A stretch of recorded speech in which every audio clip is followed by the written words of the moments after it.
Baik, bismillahirrahmanirrahim. Assalamualaikum warahmatullahi wabarakatuh.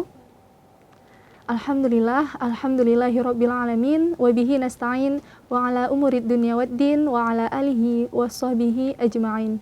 Allahumma shalli ala sayyidina Muhammad wa ala ali sayyidina Muhammad. Allahumma la sahla illa ma ja'altahu sahla wa anta ya hayyu ya qayyum taj'alul hazna idza syi'ta sahla.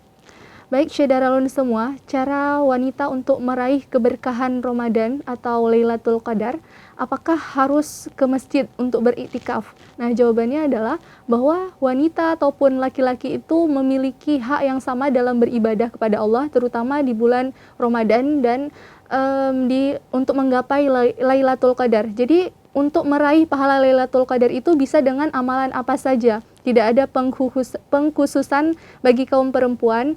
Namun apabila perempuan ingin beriktikaf ke masjid seperti kaum laki-laki dengan mudah untuk ke masjid keluar beriktikaf, maka apabila wanita itu telah menikah, ia harus izin dulu kepada suaminya, atau yang belum izin dulu tentunya kepada orang tuanya. Nah, mengenai hal itu, sebagaimana Rasulullah pernah contohkan kepada kita sebagai teladan, maka Rasulullah ketika 10 akhir Ramadan itu melakukan iktikaf.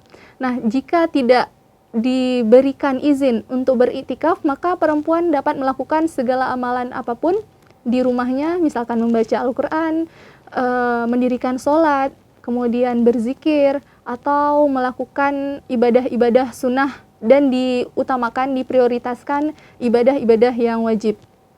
Nah, oleh karena itu, bersungguh-sungguhlah kita, kaum wanita ini, dalam melakukan amalan untuk meraih keberkahan mencapai pahala Lailatul Qadar.